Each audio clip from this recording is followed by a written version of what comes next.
Hey guys, today I wanted to talk about the state of Florida and its 29 electoral votes, which are almost always very heavily contested between both parties in almost every single election. Florida, is always very close. As we saw in 2000, it was, it went to George W. Bush because of a Supreme Court ruling, and at that point in time, he was only leading by 537 votes, according to the recount that had been occurring there in 2000. In 2016, Trump won this state by 1.2%, and this time it looks as if this race is going to be close once again. So before we get into that, make sure you join my Discord server if you have not. The link is at the very top of the description below. We're doing many events, contests, and giveaways. As you can see, we have a map contest right here.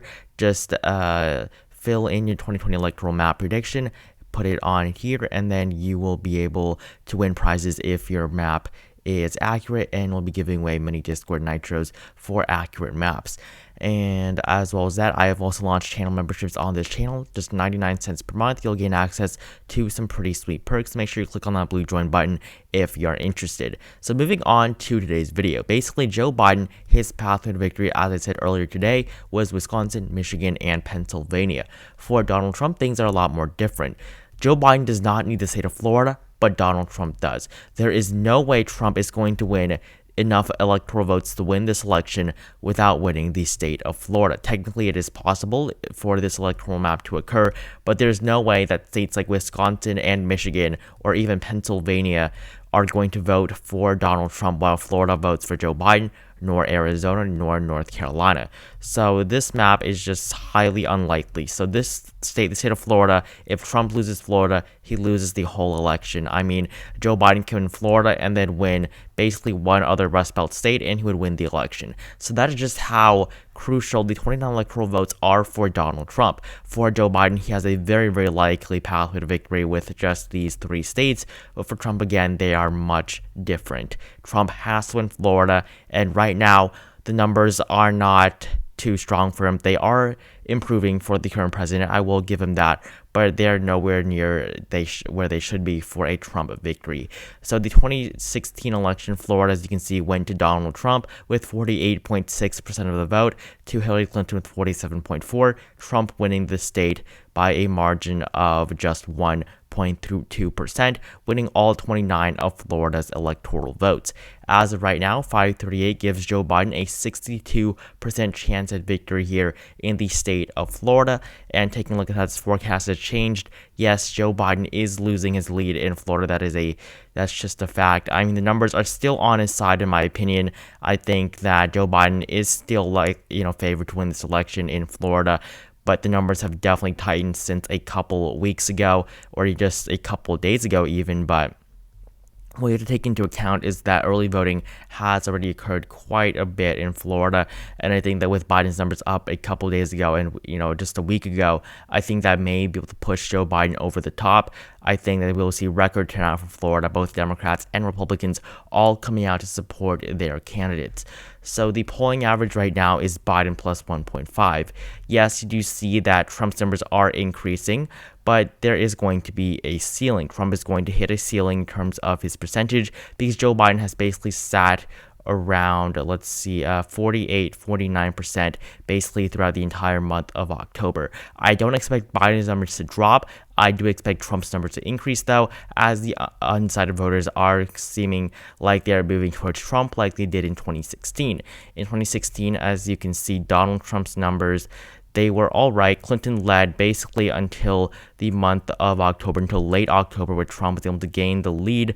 And at this point in time, on the 5th, I believe, of the month of October, which would be today. Today is the 29th of October, which means that's 5 days before the election. So it would be the 3rd of November in 2016. So Clinton led by 1%. So yes, Biden is doing better than Clinton. At the end, though, Trump was able to take a 0.4% lead after the final Trafalgar Group poll.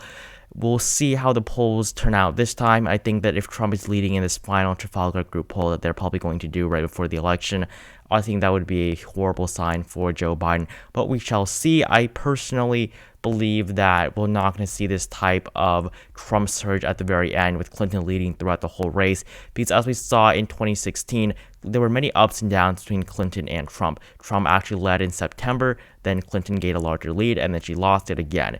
In 2020, we see a much more less dynamic race, I guess. In most states, we see that the numbers are fairly even throughout the entire election cycle. Florida is a little bit more turbulent. We see a little bit more up and downs. Biden led by almost 7% at one point here, a lead that Hillary Clinton just never had in Florida.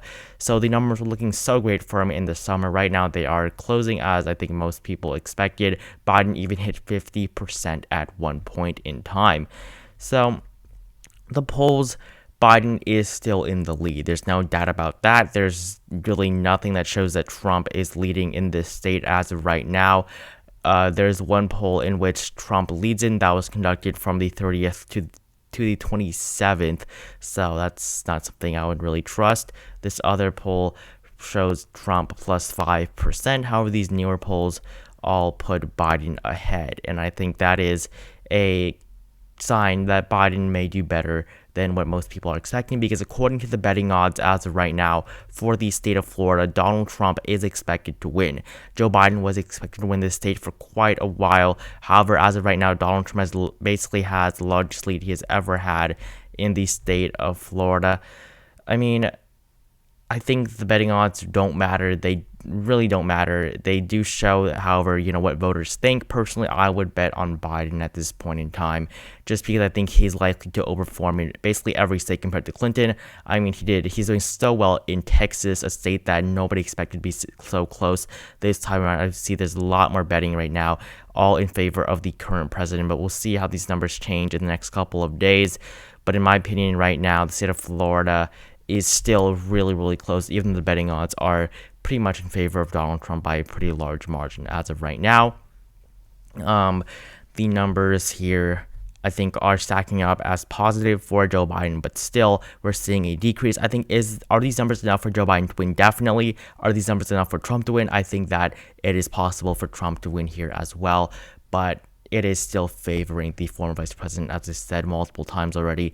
So comparing 2016 to 2012, I want to take a look at where Hillary Clinton went wrong. Where did her campaign go wrong in the state of Florida? She lost by 1.2%. As you can see here, in 2012, Barack Obama was able to win this state by a smaller margin of just 0.9% after doing worse here compared to 2008, but Barack Obama did win 50% of the vote, something that neither candidate did in 2016. Gary Johnson won 2.2%. As you can see, in 2016, Gary Johnson only counted for 0.5% of the vote. Jill Stein, 0.1%. We had the same third-party candidates. You see Jill Stein this time around 0.7% in the state of Florida. So third parties did better just because those two candidates were really, really hated in 2016.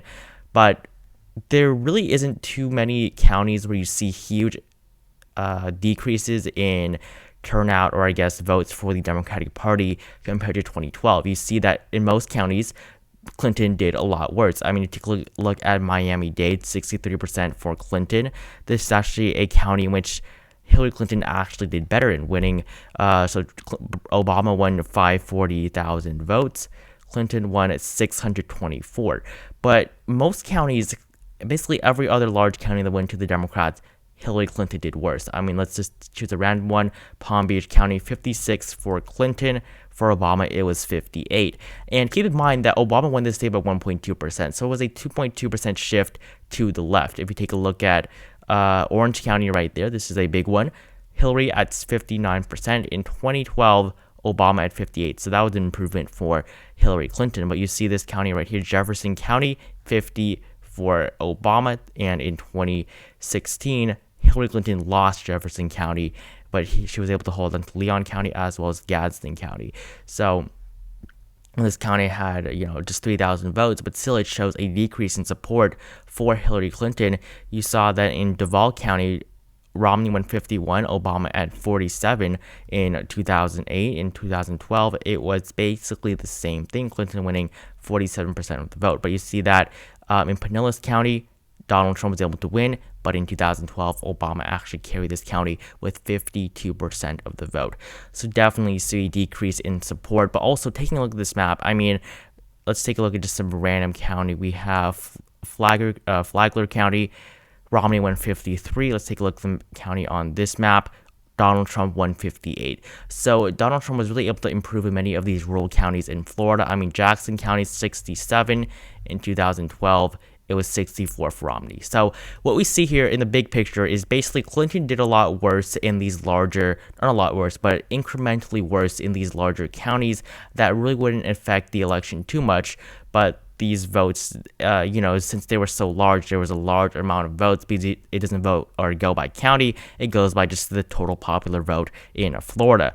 But in these more rural counties, I'm taking a look at all of this dark red. If you take a look at the results from 2012 and the scaling, this is all in the New York Times, so they're all pretty similar. So much dark red on this map. On this map, so much less dark red in this electoral map. You see most of it at around 50 to 60% in favor of Mitt Romney, but this time around, you see a lot more, 50 to 60%, but in the high 60s and a lot of 60 to even over 70%, 80% in Dixie County. Let's take a look at what Dixie voted for.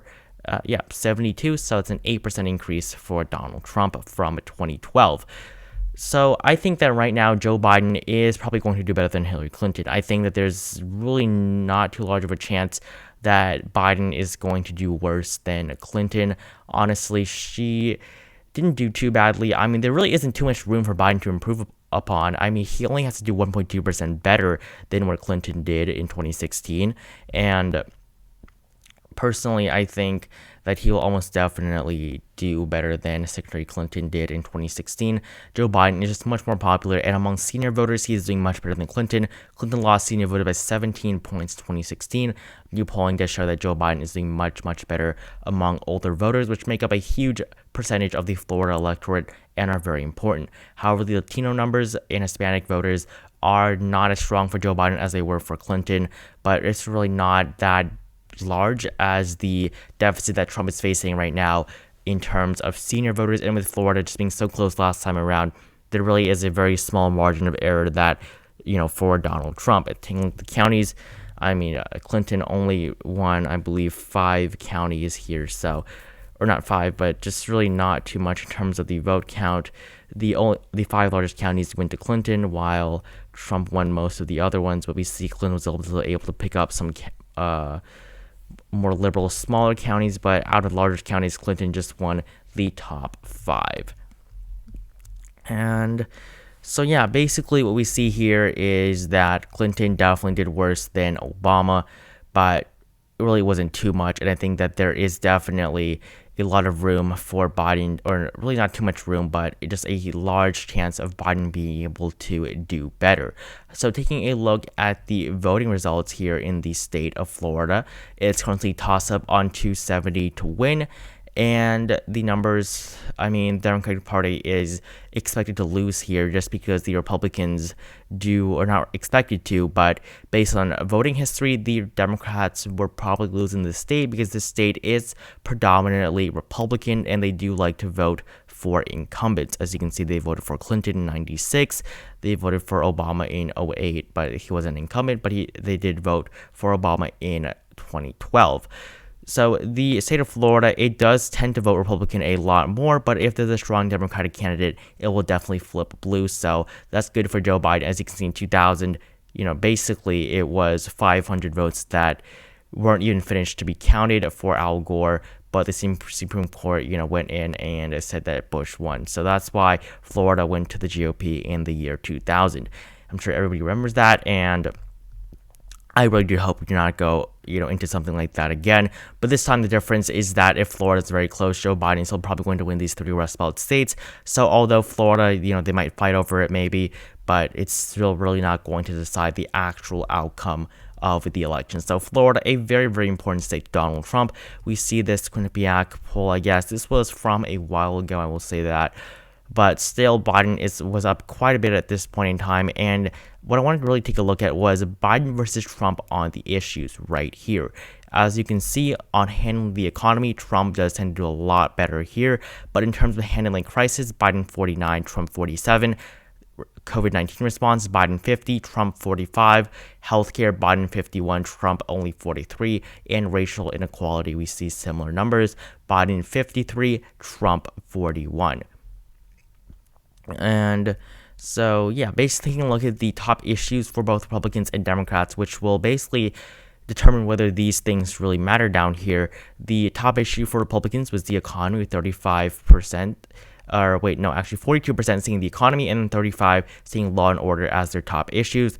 And then for Democrats, 29 is coronavirus, 24 is racial inequality, which is really not too surprising. And then independents, the economy is the top issue. Law and order is at 16. So the good news here for Donald Trump is that the top issue is the economy among independents, which is an issue that Donald Trump tends to be. People are more confident in terms of Trump's ability to handle the economy than Joe Biden. So that is a piece of good news. So what we see here, basically, there are all the information we took a look at in this video. We're taking a look at the 538 model. We took a look at the polls. We took a look at the 2016 polls. We took a look at the betting odds. We also took a look at the 2016 and 2008 results compared in each county. We took a look at, this Quinnipiac article right here, as well as the voting history of Florida. And what I can say right now is that this state is going to go down to the wire. Personally, I have my money on Joe Biden. I think Joe Biden will win this state, but I'm not, the most confident on that. But if I was forced to choose, just Trump or Biden, I would choose Biden. But Florida, it will really come down. It will be so close. So there really is a lot of good news for both Trump and Biden. Most people think that Trump is going to win, but the polls are still in favor of Joe Biden. You see, the economy is an important issue. However, Joe Biden is just outperforming 2016 in every single way in almost every single state. Unless Florida is exempt from that, it will probably still flip blue in my opinion. So that will be it for this video. If you enjoyed it, please consider leaving a like down below, as well as subscribing to my channel if you have not. Leave your thoughts in the comments below. Also, make sure you join my Discord server if you have not. The link again at the very top of the description below. I've also launched this map competition on my Discord as well. Just send in your electoral maps and you'll win Discord Nitro if they are accurate. And then finally, we have these channel memberships. Make sure you consider getting those. So thank you guys so much for watching. Like, comment, and subscribe, and I will see all of you guys in the next video.